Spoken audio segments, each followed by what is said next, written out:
अच्छा, आगे आप लोगों के मैसेजेस हैं, इनका पहले मैं आपको रिप्लाई कर लूँ, उसके बाद फिर जो है हम देख लेते हैं, ठीक है? आप लोगों ने एक का मैसेज है कि बहुत अच्छा समझ आ रहा है, अल्हम्दुलिल्लाह, इंशाल्लाह आगे भी आएगा, ठीक है? अच्छे एक्सपीरियंस पॉजिटिव है। एक ने आपका है कि मेरे दोस्त का सेशन मिस हो गया, रिकॉर्डिंग मिल जाएगी? जी बिल्कुल मिल जाएगी। ट्रायल आप जितने फ्रेंड्स से शेयर करना चाहें, आपको रिकॉर्डिंग मिल जाएगी, ठीक है? मैं अपलोड करके क्लाउड पे आपको लिंक प्रोवाइड कर दूंगी, तो आप लोग वहां से देख सकते हैं दोबारा और डिसाइड कर सकते हैं। स्टडी प्लान इस तरह है कि हम एक टाइम फ्रेम रखकर डिसाइड करेंगे सारे रीजन्स का। आप लोग जितने लोग होंगे, आपकी सजेशंस लेकर और एक प्रॉपर प्लान बनाकर, मैं अकेली नहीं हूँ, मेरे साथ और भी लोग हैं जो इस चीज को फैसिलिटेट कर रहे हैं, और हम सब अल्हम्दुलिल्लाह नेटमी में हमारा एक्सपीरियंस है, तो हम मिलकर एक अच्छा सा प्लान बनाएंगे जिसमें आपकी सारी चीजें इतनी ही डिटेल से कवर होंगी जितनी डिटेल से हम ये कर रहे हैं, ठीक है? तो इस तरह हम कंटिन्यू करेंगे, ठीक है? अभी हम ये टॉपिक कंप्लीट करते हैं, उसके बाद डिस्कशन कर लेते हैं, आप लोगों के सजेशंस हैं जो भी, सब कर लेंगे, ठीक है? तो चलें कंटिन्यू करते हैं। अच्छा, क्या क्या कवर होगा डिटेल में? आपको हेड एंड नेक कवर करवाएंगे, ठीक है? एब्डोमेन पेल्विस, जो भी सेकेंड ईयर का कोर्स है एनाटमी का, इंक्लूडिंग न्यूरो एनाटमी, ठीक है? सब अवेलेबल है, सब कुछ पढ़ाएंगे आपको, ठीक है? और क्लिनिकल एस्पेक्ट हर चीज साथ कवर करके, यानी कि फुल फ्लैज जैसे तैयारी होती है एग्जाम के लिए, ये भी बताएंगे कि क्या इंपॉर्टेंट है, एमसीक्यू में क्या आएगा, एससीक्यू में क्या आएगा, ऑस्पी के लिए क्या पढ़ना है, ठीक है? क्लिनिकल प्रैक्टिस के लिए क्या पढ़ना है, यानी कि हर चीज रिलेट कर कर हर एस्पेक्ट से, ठीक है? ठीक है, वेलकम टू द न्यू कमर, जिन्होंने मैसेज किया कि आई एम फ्रॉम डाउ, वेलकम हियर।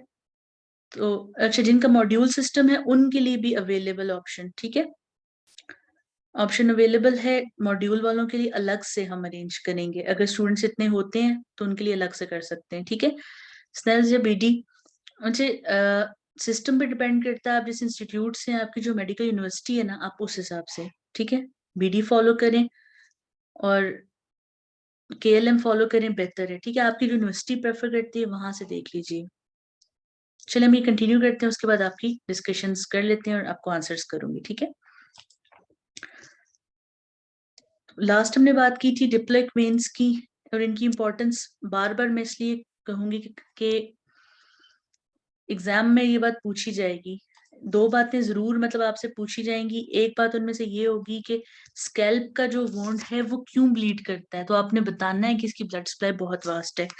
दूसरा सवाल आपसे ये पूछा जाएगा कि डेंजरस क्यों है ये इतना वेस्कुलर होना, तो आपने बताना है कि वेन्स जो हैं वो स्कल के इंटीरियर को स्कल के एक्सटीरियर से कनेक्ट करती हैं, इस वजह से इन्फेक्शन फैलने का चांस ज्यादा है, और जो फोर्थ वाली लेयर है लूज कनेक्टिव टिश्यू वाली, वो डेंजर लेयर है। तो बात करते हैं लिम्फेटिक ड्रेनेज की। जैसे मैंने बताया कि जो हमारा ऑरिकल है वो हमारा एक रेफरेंस पॉइंट है, उससे आगे और उससे पीछे की वेसल्स, नर्व्स, लिम्फेटिक्स सब है। तो इससे आगे का जो एरिया है, नाम से ही पता चल जाता है, प्री ऑरिक्यूलर, यानी कि ऑरिकल के आगे वाले लिम्फ नोड्स में ड्रेन करेगा, या फिर इसी जगह पे हमारा पेरोटिड ग्लैंड होता है यहाँ पर, उसके लिम्फ नोड्स में ड्रेन करेगा, ठीक है? और इससे पीछे वाली जो सारी लिम्फेटिक ड्रेनेज है वो पोस्टीरियर ऑरिकुलर, यानी ऑरिकल के पीछे वाले पार्ट में, ठीक है, और या फिर मेस्टॉइड में, मेस्टॉइड और ऑक्सीपिटल नोड्स में जाकर ड्रेन करेंगी, ठीक है? अगर आप यहाँ पर देखें तो ये जो कान के पीछे एग्जैक्टली है, ये पोस्टीरियर ऑरिकुलर है, ठीक है, दीज वन। उसके बाद मेस्टॉइड प्रोसेस यहाँ पर होता है, प्रोमिनेंस होती है जहां पे स्टेनोक्लीडोमास्टोइड मसल अटैच है, ठीक है, इसको भी देखेंगे डिटेल से, या फिर ऑक्सीपिटल नोड्स में, ठीक, यहाँ पर आकर ये ड्रेनेज होती है। अगला जो एक इम्पोर्टेंट पॉइंट है वो है स्कैल्प की नर्व सप्लाई। आप देख सकते हैं कि काफी सारी नर्व्स यहाँ पे नजर आ रही हैं, जैसा ये हाईली वेस्कुलर है ऐसे यहाँ पे इनर्वेशन भी ज्यादा है, ठीक है, इनर्वेशन बहुत ज्यादा है। और यहाँ की नर्व सप्लाई को हम इस तरह स्टडी करते हैं कि टोटल 10 नर्व्स हैं, ठीक है, जिनमें से 8 जो नर्व्स हैं वो सेंसरी हैं, यानी यहाँ पर सेंसेशन प्रोवाइड करती हैं, और जो 2 नर्व्स हैं वो मोटर हैं, यानी कि यहाँ पर जो मसल्स हैं उनकी मूवमेंट करवा रही होती हैं, ठीक है? या मसल्स ऑफ फेशियल एक्सप्रेशन में शामिल होती हैं, ये कह सकते हैं। अच्छा बच्चों, आपने एक जो चीज इंपॉर्टेंट याद रखनी है वो ये याद रखनी है कि जो हमारी फेशियल नर्व है वो फेस पे सिर्फ मसल्स को सप्लाई करेगी, वो सेंसेशन नहीं देती। तो सेंसेशन वाली चीजें बाकी सर्वाइकल प्लेक्सस से, ट्राइजेमिनल नर्व से आएंगी। तो ये हम बाद में नर्व्स के साथ डिटेल में दोबारा देखेंगे, लेकिन ये पॉइंट हर बच्चे के जहन में होना चाहिए कि कोई भी सेंसरी नर्व फेशियल नर्व की ब्रांच नहीं होगी। अलबत्ता जो मोटर नर्व्स हैं वो फेशियल की ब्रांच होंगी। ठीक है, तो जिक्र करते हैं सबसे पहली नर्व का। अच्छा, इनके नाम भी तकरीबन मिलते जुलते हैं उन नामों से जो कि आर्टरीज के थे, वेन्स के थे। तो सबसे पहले मैंने बताया जैसे कि आई के ऊपर वाला हिस्सा ट्रोक्लिया था, तो ये नर्व सुप्रा ट्रोक्लियर है। ठीक है, फिर अगली चीज ऑर्बिट आ जाती है, तो ये वाली नर्व सुप्रा ऑर्बिटल है। ठीक है, अगली चीज आ जाती है जाइगोमेटिक और टेम्पोरल। इसके लिए हम एक दफा फ्रंट व्यू पे जाएंगे। हमने भी ये बात की थी कि ये हिस्सा टेम्पल होता है, और ये जो प्रोमिनेंस है चीक की, ये क्या है, ये जाइगोमेटिक आर्च है। ठीक है, तो ये वाली ऐसी नर्व होगी जो कि इस एस्पेक्ट पर जाकर सप्लाई कर रही होगी सारी। ठीक है, यानी कि इन नर्व्स के नाम अगर आपको याद हो जाते हैं तो ये याद रखना बहुत आसान है कि ये कहाँ सप्लाई करेंगी, इनके नामों से ही पता चल जाता है। यानी इसका ये मतलब है जाइगोमेटिक और टेम्पोरल का, कि चीक से होते हुए, यानी चीक की प्रोमिनेंस से होते हुए टेम्पल या कनपट्टी पे चले जाना है। ठीक है, यानी अगर यहाँ पे मैं इसको येलो से दिखाऊं तो यहाँ से होते हुए ये टेम्पल पे चली जाएगी। ठीक है, दूसरी तरफ है ऑरिकुलर टेम्पोरल। अभी ये बात की कि ऑरिकल वर्ड जो है वो ईयर के लिए यूज कर रहे थे, तो इसका मतलब है कि कान के पास से होती हुई ये टेम्पल पे चली जाएगी। ठीक है, आपको मैंने, क्योंकि अभी हम फेस से ज्यादा स्कैल्प पे फोकस कर रहे हैं, इसलिए मैंने पिक्चर स्कैल्प की यूज की है नर्व समझाने के लिए, लेकिन जब हम इसको फेस के साथ मिलाकर पढ़ेंगे तो हमें इनका प्रॉपर रूट समझ आएगा। लेकिन अभी आप अंदाजा लगा सकते हैं कि अगर ये ऑरिकल है तो इससे आगे का जो है ऑरिकुलर टेम्पोरल है। ठीक है, फिर उसी तरह बैक साइड पर ग्रेटर ऑरिक्यूलर नर्व है, क्योंकि ये भी ऑरिकल के साथ साथ आ रही है। ठीक है, उसके बाद आ जाती है ऑक्सीपिटल नर्व्स है। ठीक है, ऑक्सीपिटल नर्व्स में लेसर ऑक्सीपिटल नर्व है बाहर से, फिर ग्रेटर ऑक्सीपिटल नर्व है। उसके अलावा आ जाती है यहाँ पर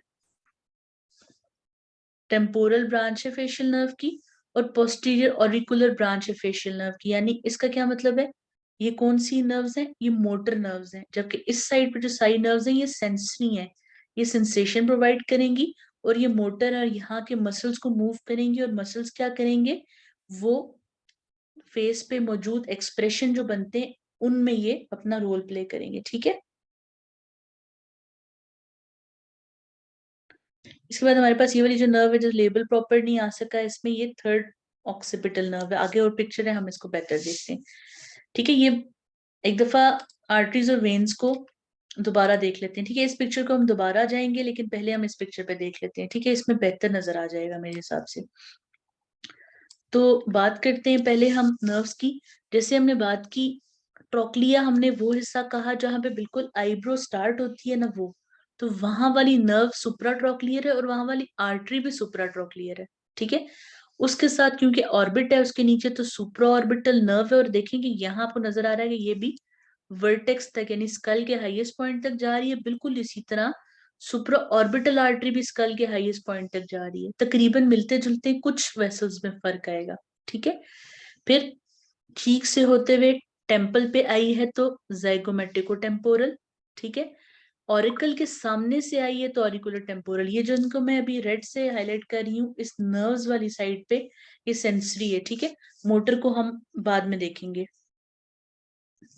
ठीक है, उसके बाद फिर पोस्टीरियर डिवीजन है ग्रेट ऑरिकुलर नर्व की। देखें, मतलब पिन्ना के पीछे से या ऑरिकल के पीछे से आ रही है।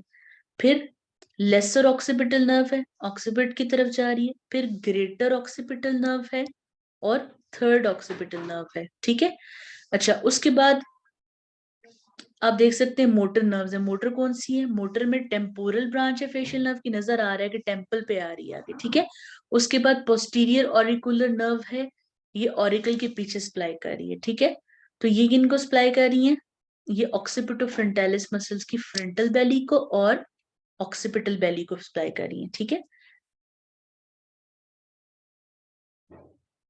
जब हमने जिक्र किया था बेलीज का, तो हमने ये बात की थी ना कि दो डिफरेंट तरह, मतलब बेलीज जो हैं वो हैं एक ही मसल की, लेकिन फर्क ये है कि ऑक्सीपिटल बेलीज दोनों अलग अलग हैं, उनकी नर्व सप्लाई फेशियल नर्व के ही डिफरेंट ब्रांच या पोर्शन से होती है, और फ्रंटल बेलीज की डिफरेंट, यानी है मोटर नर्व जो है वो 5 ब्रांचेस देती है।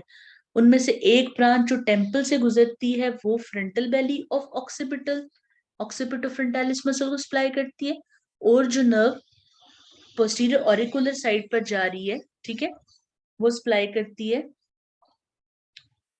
ऑक्सीपिटल बेली को।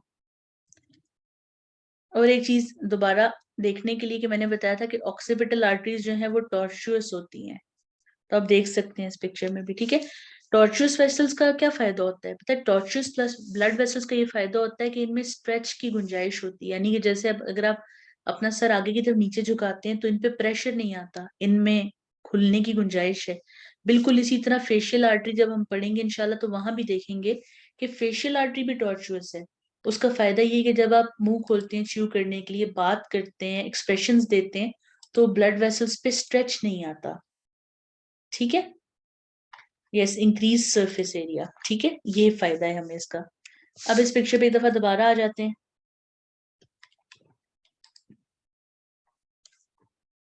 अब उम्मीद है कि ये पिक्चर भी अच्छी समझ आ रही होगी, ठीक है। वही सारी वेसल्स हैं, आप देख सकते हैं, ठीक है। सुप्राट्रोक्लियर, देन ऑर्बिटल, चीक से होकर आने वाली ज़ाइगोमेटिकोटेम्पोरल, ईयर के सामने से आने वाली ऑरिक्यूलो टेम्पोरल, कान के पीछे से आने वाली ग्रेटर ऑरिक्यूलर, ऑक्सीपिट पे या बैक ऑफ स्कल पे आने वाली 3 है, लेसर ऑक्सीपिटल, ग्रेटर ऑक्सीपिटल, और ये दिस वन जो थोड़े लेबल नहीं है, ये थर्ड ऑक्सीपिटल है। और सामने देख सकते हैं मोटर ब्रांचेस, यानी कि फ्रंटल बेली को सप्लाई करने वाली, ऑक्सीपिटल बेली को सप्लाई करने वाली। नेक्स्ट चीज जो हमने यहाँ देखनी है वो क्लिनिकल्स हैं। क्लिनिकल्स बुक से फॉलो करेंगे, मैं भी आपको दिखाती हूँ।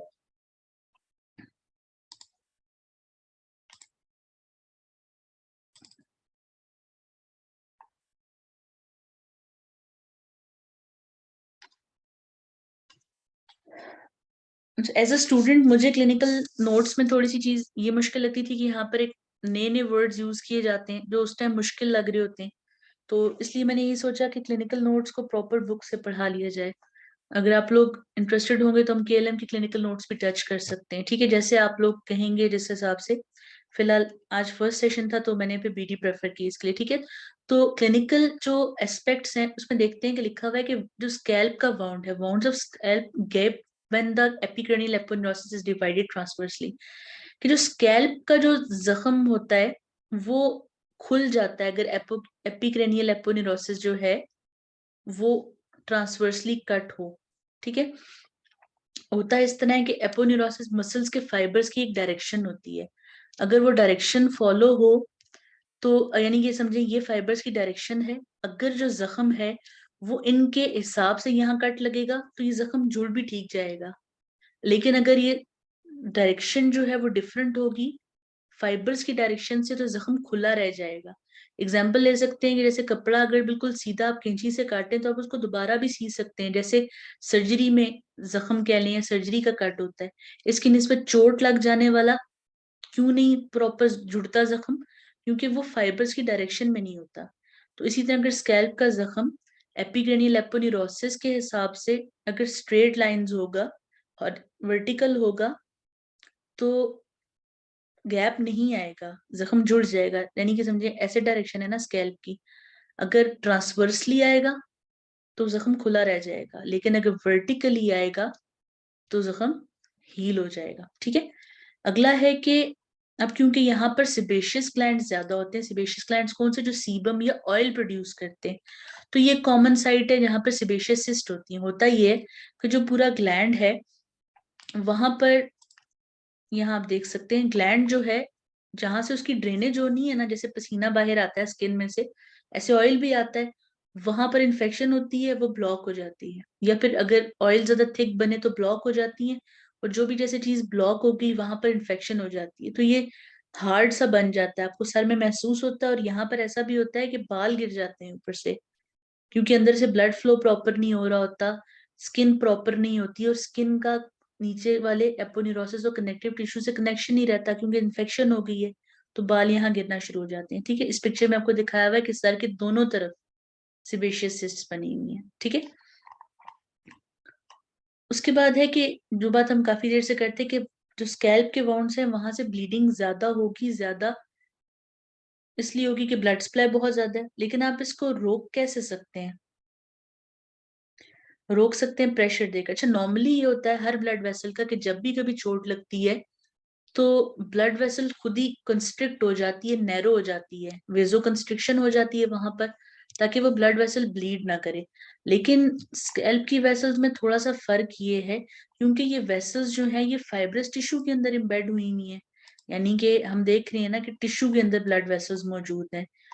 तो ये ब्लड वेसल्स प्रॉपर क्लोज नहीं होती। ये मैं आपको भी ड्रॉ करके चीज बताती हूँ। जैसे सपोज ये लेयर है आपकी ना, ठीक है, ब्लड वेसल जो है उसका एक कॉर्नर यहाँ जोड़ा हुआ है, यानी समझिए अगर ये ग्रीन वाली ब्लड वेसल है ना, इसका एक जो कॉर्नर है ना वो टिश्यू के अंदर जुड़ा हुआ है।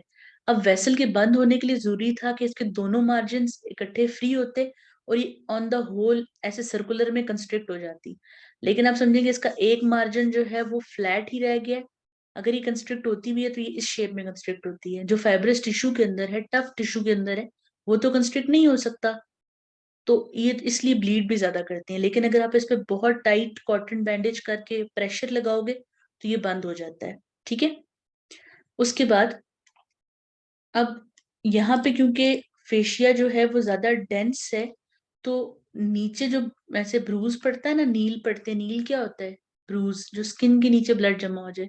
अब यहाँ पर क्योंकि सबक्यूटेनियस टिश्यू ज्यादा एक्सटेंसिव है, तो यहाँ पर ज्यादा हेमरेज नहीं होता, ब्लीडिंग ज्यादा नहीं होती। लेकिन अगर स्वेलिंग हो जाए, कोई फ्लूइड जमा हो जाए, ब्लड हो या इन्फेक्शन का, पेन बहुत ज्यादा होता है। पेन इसलिए ज्यादा होता है कि जगह तो कम है नीचे, फेशिया ज्यादा डेंस है, जगह है नहीं, स्ट्रेच पड़ जाता है, खिंचाव हो जाता है ज्यादा, इसलिए पेन ज्यादा होता है। ठीक है, अगला पॉइंट है कि पेरिक्रेनियम क्योंकि सूचर्स के साथ जुड़ा हुआ है, तो अगर फ्लूइड यहाँ जमा हो जाता है किसी भी किस्म का, तो एक कंडीशन होती है जिसको कहते हैं सिफेल हीमाटोमा। सिफेल आ गया, सिफेली यानी हेड के लिए, और हीमाटोमा है ब्लड जमा होना। तो बिल्कुल वैसा होगा जैसे कि बोन की शेप है, यानी जहां पर ब्लड कलेक्ट हुआ है बिल्कुल वैसे। यानी आप एग्जांपल ऐसे ले सकते हैं कि जैसे अगर ये स्कल है ना, ये स्कल के सूचर्स हैं। अब पेरिग्रेनियम के बारे में हमने ये बात पढ़ी थी कि वैसे तो ये लेयर लूज अटैच्ड है, लेकिन जहां जहां सूचर है, जहां जहां दो बोन्स मिलती हैं स्कल में, वहां वहां टाइटली अटैच है। तो अगर जैसे यहाँ अंदर ब्लीडिंग हुई है ना, तो ये इस तरह ब्लीडिंग जमा हो जाएगी, इसी शेप में, यानी इस तरह की शेप में। यानी जिन दो टाइट चीजों के दरमियान, जैसे कंटेनर में होता है, जिस फ्लूइड का आपको पता है ना कि जिस भी चीज के अंदर होगा उसकी शक्ल इख्तियार कर लेता है। अब क्योंकि सूचर्स में टाइट अटैचमेंट है, दरमियान में लूज है, तो बिल्कुल इस तरह की ही शेप ले लेता है ये।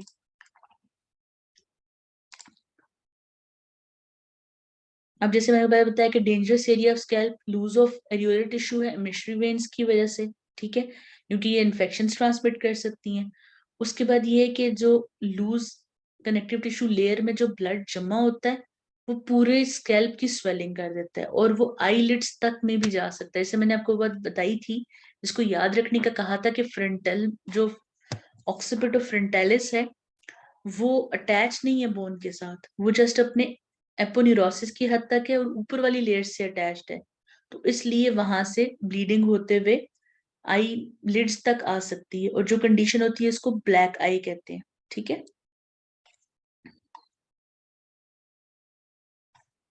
अब क्योंकि ये इंजरी जो है ये पूरे स्कैल्प पे चोट लगने से, तो आपको पता नहीं चलता कि ब्लीडिंग कहाँ तक हो रही है। ठीक है, लिखा हुआ है the posterior limit of such haemorrhage is not seen. हमें पता नहीं चलता कि कितना ज्यादा पीछे तक डीप इंजरी गई हुई है। लेकिन अगर आई के ट्रॉमा की वजह से ये ब्लैक आई हो जाए ना, फिर हमें पता चल जाता है, क्योंकि वो फिर ऑर्बिट के मार्जिन के अंदर अंदर ब्लड होता है। लेकिन अगर स्कैल्प में कहीं पीछे से होकर ब्लड आ रहा है, तो फिर हम अंदाजा नहीं लगा सकते ब्लैक आई देखकर कि कितनी इंजरी है।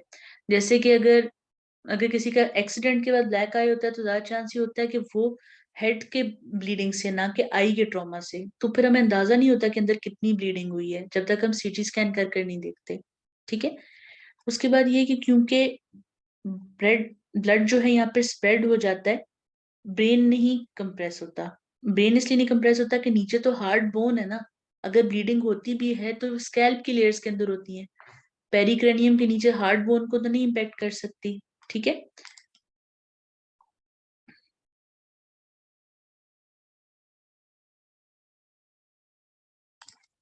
अच्छा, उसके बाद है कि ब्लड सप्लाई जो है स्कैल्प की और सुपरफिशियल टेम्पोरल रीजन, ये बहुत ज्यादा रिच है। और इस तरह होता है कि नॉर्मली अगर कोई एक्सटेंट होता है या ऐसी चोट लगती है जिसमें आपका फ्लैश उखड़ जाता है, अलग हो जाता है, तो उस पोर्शन को कट कर दिया जाता है।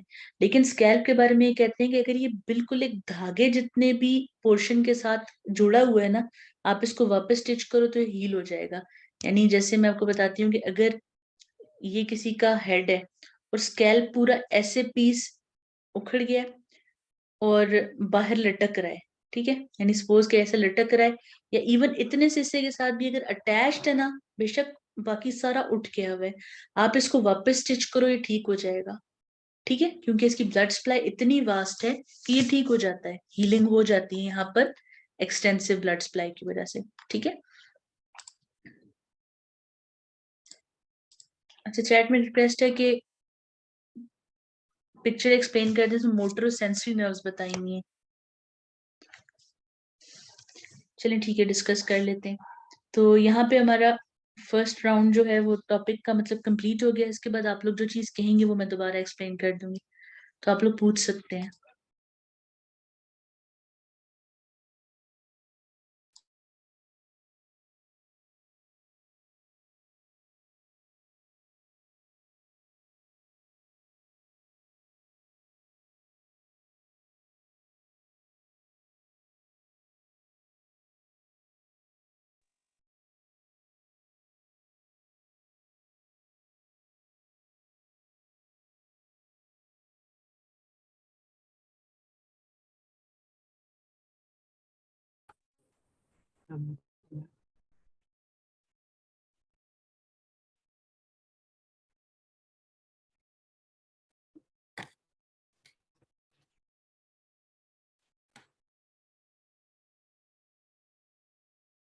अस्सलाम वालेकुम।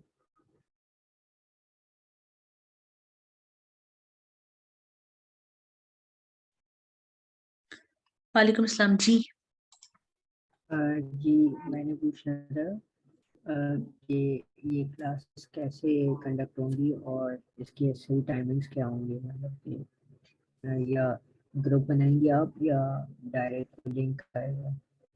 बच्चे आप लोग जिस तरह डिस्ट्रीब्यूट होंगे ना, उस हिसाब से आपके ग्रुप्स बनेंगे, आपका टाइम फिक्स किया जाएगा। जैसे हमारे पास अभी ये है कि हेड एंड नेक पढ़ने वाले लोग हैं और न्यूरो पढ़ने वाले लोग हैं, तो डिपेंड करता है हम क्या स्टार्ट करते हैं। टाइमिंग ज्यादा यही है कि 9 से 10 या 8 से 10 के दरमियान रहेगी। तो उस हिसाब से आपको आपका ग्रुप बना दिया जाएगा, वहां आपको टाइम पे लिंक आ जाया करेगा। ठीक है।